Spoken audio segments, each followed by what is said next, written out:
ไปโรงเรียนแต่ละเช้าพี่น้องเลยเดือน3วันที่4เบิ่งหิมะอยู่รัสเซียยังเต็มพี่น้องเลยยังความหนาวนะบัดอยู่ลาวบ้านเฮาสันฮ้อนตับสิแตกเลยนี่อย่างว่าโคตรหายได้พี่น้องรัสเซียนะเราดูหนาวนี่เพราะเดือน6กูได้นี่พี่น้อง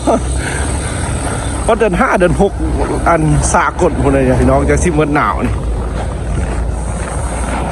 ก็เขาก็ไม่ได้อัพคลิปหลายมื้อแล้วพี่น้องเดี๋ยวมื้อนี้เรื่องเฮียและสิพาพี่น้องไปย่างลิ้นจากบึ้ดจากข่าวเบิ่งบรรยากาศอยู่บ้านเฮิรนให้เดือน3พี่น้องเลยอยู่รัสเซียที่เป็นจังไดพี่น้องเบิ่งหิมะเอาไปแต่ละมื้อเช้าๆพี่น้องเลย7 โมงยัง นี่ยังมีลมมีหิมะมาแหงขนาดพี่น้องเดือน3วันที่4เด้อพี่น้องเลยอากาศสภาพบ้านเฮิรนกำลังย่างไปโรงเรียน เพื่อนสารหิมะก็ยังโป๊กคุ้มพี่น้องเลยในเช้าๆประชาชนไปเวียกไปการยังหนาวพี่น้องเลยยังหนาวหลายรัสเซียเด้อพี่น้องเลยมาสิถ่ายให้เบิ่งชีวิตอยู่รัสเซียเป็นจังไงสมเมืองหนาวแท้บ่ชีฮอดเดือนใดแท้หิมะนี่พี่น้องข้าเบิ่งเด้อบอกเมืองรถทนแล่นกุ๊บเลยบ้านเมืองเพิ่นพี่น้องรัสเซีย เอาไปโรงเรียนก่อนมื้อนี้บางทีสิพาพี่น้องไปย่างเล่นจากบึ้นจากข่าวเด้อ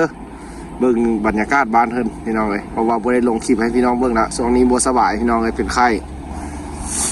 เดี๋ยวไปโรงเรียนหน่อยตากหนาวหลายพี่น้องเลยเป็นไข้เจ็บคอ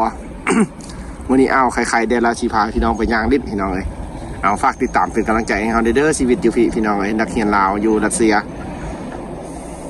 เป็นบอกให้น้องไอ้ตัวทำไมหิมะแต่เศร้าเลยบ้านเราเงินได้โบได้เอ็ดได้นี่แต่บ้านเราเดี๋ยวจะไปถามเราเด้อกอดเราผู้เดียวอยู่กำลังไปของพี่ยันพี่น้องเลยหิมะตกมื้อนี้นะเดือน3พี่น้องอากาศยังเย็นหนาวแท้เด้อรัสเซียเด้อพี่น้องเลยอันนี้ตุกน้ำเขามาหาเอาน้ำไปจิ้มมือแรงเอาป่าไปนี่ก่อนโอ้ยมือนะเสื่อมไว้นี่ก่อน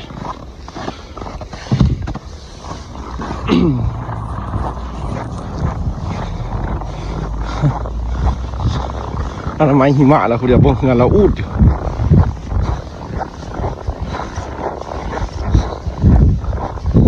Доброе утро! Как вам дела? Сука,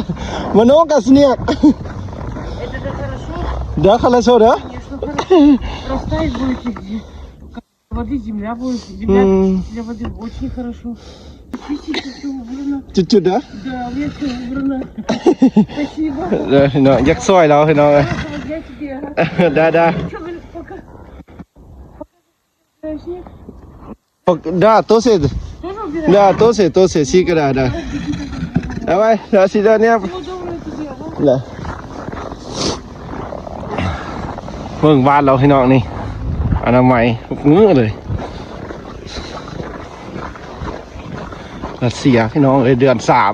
3ไม่ตู้ที่เขามาเฮียนทุกมื้อก็เห็นเราแบบอนามัยจังซี่แหละพี่น้องบางมื้อก็บ่เห็นกันแบบเราดังไฟพี่น้องดังไฟทุกมื้อเลยอยู่เฮือนเราพี่น้องเลยแบบเฮือนเราบ่มีแอร์แบบก๊าซอันเฮ็ดความร้อนนั่นน่ะพี่น้องเพื่อความอบอุ่น เนี่ยชีวิตบ้านเฮิรนพี่น้อง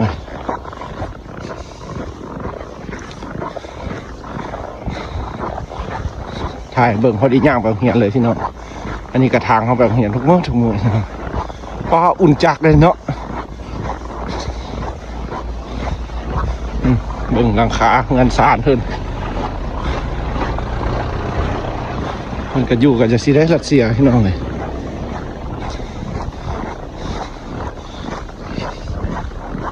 จักองศามาหมดนี่ห้อง10 ปลายนะเนาะโมหนาวหลายดอกหิมะลงที14-15นี่แหละลบเลยน้องบริเวณ14-15 องศา ลบ หลังคาเอาเจอกันเด้อพี่น้องมื้อแรงเดี๋ยวเราจะออกมาแต่โรงเรียนแล้วสิพาพี่น้องไปย่างจักบึดนี่กะฮอดโรงเรียนละเอาพี่น้องหลังจากเริ่มเรียนพี่น้องเอ้ยมื้อนี้ก็พอดีสิไปแวะห้านเลยพี่น้องเอ้ยถือว่ามื้อนี้หิมะตกเบิดมือเลยพี่น้องอยู่รัสเซียเดือน3พี่น้องเอ้ยวันที่4เอาตามเคยพี่น้องเอ้ยซอกเสื้ออาหารการกินรัสเซียยามแรงเลิกเรียนเดี๋ยวสิพาพี่น้องไปห้านพี่น้องเอ้ยเลาะห้านรัสเซียนำเบิ่งเขาสิได้อย่างไปกินในมื้อนี้นะบ่ได้ไปห้านบ่ได้ไปอย่างหลายมื้อแล้วพี่น้องเอ้ยบ่สบายพี่น้องอันนี้กำลังย่างพี่น้องเอ้ยเส้นทางกับเส้นทางเก่าทางเดิมพี่น้องเอ้ยเพิ่มเติมแต่เวลาใหม่ช่วงบรรยากาศใหม่ๆพี่น้องอยู่รัสเซีย ชีวิตบ้านเฮินกับชีวิตของเราที่มาอาศัยอยู่พี่น้องเอ้ยอยู่รัสเซียเป็นแนวใดถ้าสิมาเฮ็ดเวียกเหตุการณ์นี่สิเป็นจังไดพี่น้องเอ้ยมาอยู่ได้บ่หรือสิมาลิ้นมาท่องมาเที่ยวมาเบิ่งผู้คนรัสเซียเป็นจังไดพี่น้องเอ้ยในช่วงนี้กับเศรษฐกิจของบ้านเมือง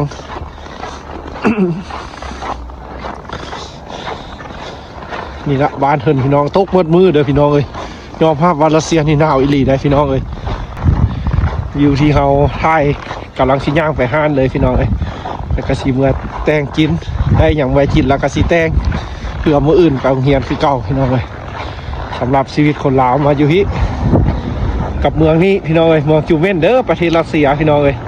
วิวบรรยากาศก็สิประมาณนี้แหละเดือน3พี่น้องเอ้ยยังหนาวแห้งเด้อรัสเซียพี่น้องเอ้ยคือโทรไปเฮือนมื้อวานนี้ก็คือว่าเพิ่นว่าฮ้อนได้ฮ้อนว่าอยู่ลาวบ้านเฮาพี่น้องเอ้ยแม่นแท้ว่ะอยู่เมืองไทยก็สิฮ้อนคือกันติคันเป็นซั่น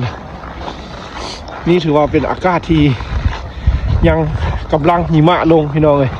คือว่าตกมืดเลยมื้อนี้นะพี่น้องแต่ใครแต่เม็ดบ่ใหญ่แล้วก็บ่แห้งหลายพี่น้องเอ้ยอันนี้ก็ถือว่าเฮากำลังย่าง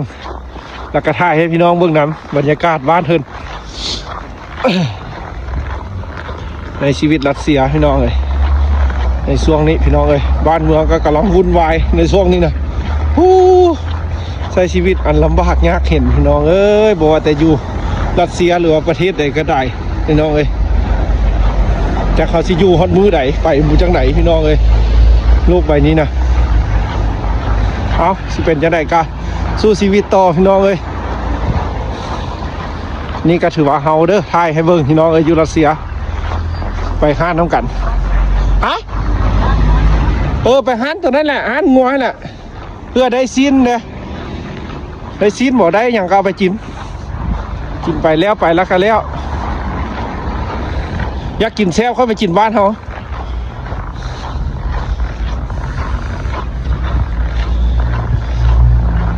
เบิ่งรัสเซียที่เป็นจังไหนพี่น้องเอ้ยต่อไปบ้านเพิ่น นี่ก็คือชีวิตคนเมืองหนาวพี่น้องเอ้ยบรรยากาศหรือว่าวิวบ้านเพิ่นหิมะตกกระซีเป็นจังสิพี่น้องเอ้ยยามแรงพี่น้องเอ้ยกำลังวุ่นโดดรางนี่ละบ้านเพิ่นพี่น้องเอ้ยรัสเซียเพิ่นกับบ่ได้เจริญรุ่งเรืองหลายเด้อพี่น้องอันนี้ก็ถือว่ายังเป็นเขตที่ยังอยู่บ่ได้แม่นในเมืองคักพี่น้องเอ้ยคือว่ายังเขตที่หน้าโรงเรียนของเขาหน้ามหาวิทยาลัยพี่น้องเอ้ยบ้านเพิ่นก็สิประมาณนี้แหละพี่น้องที่เขาถ่ายให้เบิ่งสำหรับผู้ใดที่ติดตามเขาก็สิเห็นชีวิตของเขาหลายๆคลิปพี่น้องเอ้ยเขาก็บ่มีหยังสิถ่ายให้พี่น้องเบิ่งมีแต่คลิปชีวิตประจำวันนี่แหละพี่น้องชีวิตของเขาเพราะว่าในช่วงนี้สบายดี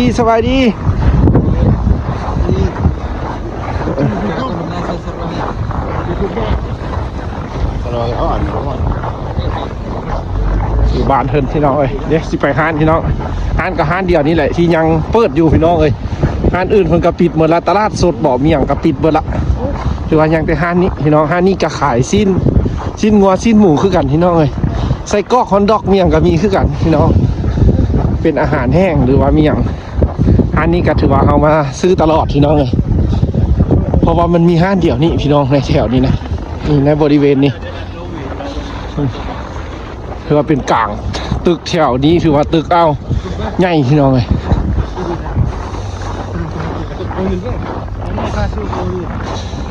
เดี๋ยวชื่อหาไปพี่น้องเลยมาน้องกันชื่อเอาก็บ่ซื้อหลายดอกพี่น้องซื้อเล็กๆน้อยๆเพราะว่าพอบ่มีบอนเมียนพี่น้องเลยคันเอาไปซื้อไปหลายบาทเดียวกะสิกินบ่ทันพี่น้องเพราะว่าเขาก็กินตั้งแต่คาบแรงเพราะว่าครับ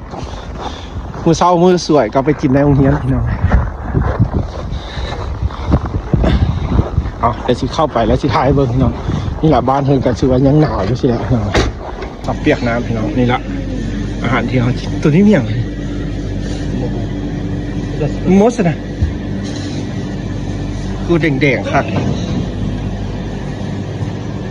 แม่นอย่างวะเอาไหนหันไปอ่ะ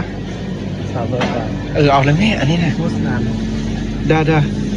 มึงดูนี่ซีนคือว่ายังมีเลือดอยู่เลือดโอ้300ปลายพี่น้องนี่อย่างไรนี่มากคือจีคากแท้หาคนลาวกินเล่นนี่นะ ไม่อย่างอีกเลย เอาอันนี้แล้วพอวะเอาเอ็นนี่วะ เอาเย็นนี้กันหนึ่งตัวนั้นเรา400นะ นี่ได้400ฮะ มดหน่อย ได้เด็กพี่น้องอันนี้ก็เป็นอาหารที่เป็นไส้กรอกใส่อย่างเอา2 ถุงเลยซะพี่น้องเลยก็คักๆบ่ได้แพง200-300บุสิไปเอ็ดย่างเดินมาเด้อตอนนี้เสียไปเอ็ดย่างคักขนาดนี้300พี่น้องถ้าถือเป็นเงินเฮาก็สิ50-60 พันเด้อพี่น้องเลยอาจจะมีส่วนลดสมมุติจักนี่รวมหมด700ฮะบอกเขาละมีส่วนลดที่เหลือ500ที่เกิดครับเอาเซ็กเลยจะดูไป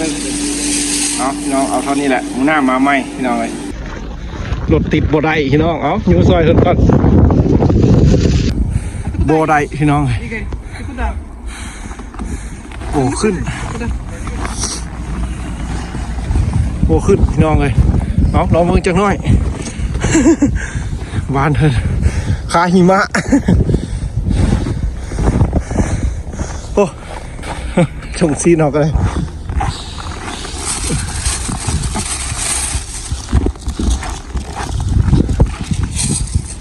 ชงซีนคาหิมะเนาะบ้านเพิ่นเนาะบ้านเฮาราคาขี้ตุ่มพี่น้องเพิ่นสิไปเอารถมาดึงพี่น้องฮะเบิ่ง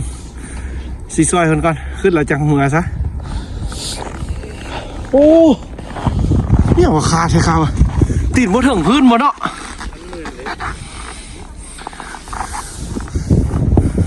ตีนบ่ถึงพื้นนะทางหน้ารถขายหิมะพี่น้องเลยเพิ่นกำลังไปเอารถมาจังน้อยยูซอยเพิ่นละจังสิเมือพี่น้องเลยให้ขึ้นก่อนซะเพิ่นกับวิ่งใหญ่ได้คนรัสเซียนะพี่น้องหาความช่วยเหลือกันสิละ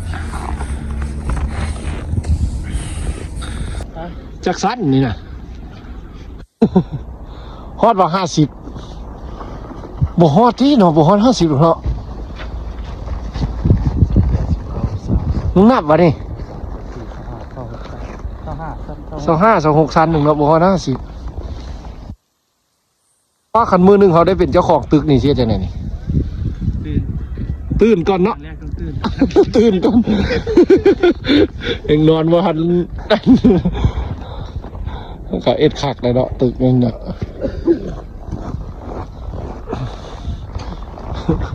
นอนตื่นกันนี่แหละพี่น้องรถถึงกระป๋าป้าบุขึ้นเสียงก็ยู่จนสุดแหงได้พี่น้องเลยแล้วไปเอารถอยู่ใส่ล่ะโอ้จะโดนได้แห้งหิวเข้าเลยนี่วานเทินพี่น้องรัสเซียเอาอยู่ใส่เทินกระสอบผมเมียกับลูกน้อยพี่น้องเลยเดี๋ยวเพิ่นฟ้าวเวียกฟ้าวงานกับบุ้งได้พี่น้องเลยสิโทรเอากันมาช่วยกับสิยากบุคือบ้านเขาได้เอิ้นใส่กันเป็นเห็นเขาได้มันจะเอิ้นใส่พี่น้องบ้านเทินเขาเจ้าเขาบ่ใส่บ่เอิ้นบ่หากันได้ยุ่งเลยพี่น้องมันบ่ขึ้นสงสัยมันเป็นเรียกค้ำนะมันค้ำติดบ่ถึง เอาพี่น้องเลยเพิ่นบอกให้เมื่อก่อนพี่น้องเลยเพิ่นยังโทรเอารถอยู่น่าจะได้ไปเอารถอยู่นะเพิ่นสิว่าเพิ่นจะเอารถมาดึงอาซัดเพิ่นว่านะให้เอาเมื่อก่อนก็ได้ มื่อก่อนดิเรามาเลยได้หล่นป้าเอาเบนหูเรามาดึงนะ ไปเมื่อพี่น้องมันจะรถดึงเอาไปซะไปฟ้าเมื่อแต้งกินมาหิวป้าตัวแดงๆสิต้มเด้อต้มใส่ขมคักๆใบกระเดาเด้บูมีน้ำเพี้ยใส่ใบกระเดาออกมาแต่บ้านหั่นละเบียร์จักป่องวะ แกเมื่อยว้ายตื่นซ้ำเฮียนั่งก่อนเลยเนาะมันเห็นเขาถ่ายคลิปพี่น้องแล้วมันมาที่กลัวตื่นเลยพี่น้องเมื่อก่อนมาดีนะไว้เมื่อแต้งกินก่อนพี่น้องเลยอากาศกันเย็นหนาวนะพี่น้องสำหรับอยู่รัสเซียพี่น้องเลยเดือน3เด้อพี่น้องเขาถ่ายให้เบิ้งถือว่า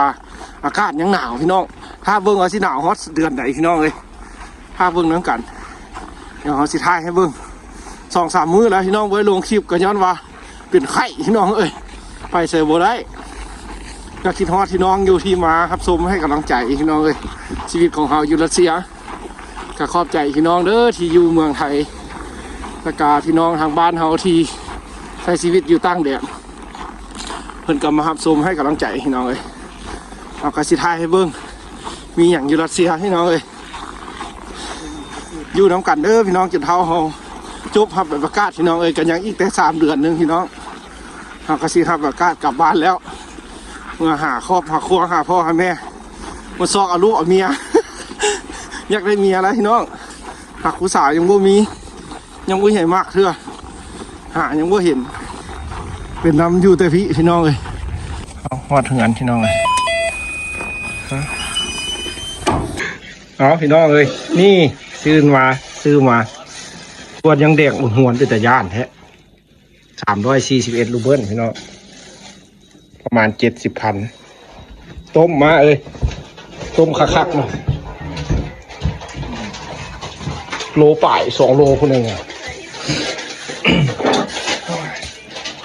ใหม่ๆสดๆก็มาอยู่นี่จะปีละครับก็เห็นเนื้อในแนวนี้นะ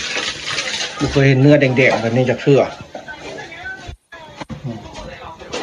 ชี้เลยนะนี่นะคุณล่ะโลป่ายก็2 โล 300ทางกินลาบก็ได้นี่นะแห้งสดก็อยู่อันนั้นอีกเนาะมาซื้อหอมลาบบอกลาบเลยป้อมีดก็คือเข้าแท้บางกับป้อได้ที่น้องเลยกับเป็นตาจีนอยู่เกือบ2 โลกูได้เนี่ยโล 8 โล 7ต้มผีคักๆมาเลยเบิร์ดดีมาแต่ลาวเบิร์ดเจ้าดีมาแต่ละเบิร์ดแล้วสิบอกเย่เมืองไทยได้พี่น้องต้มคักๆกันดิไทยแลนด์มีอย่างน้ำยังไงน้ำจิ้มเนื้องัวของไทยแลนด์เด้อพี่น้องเลย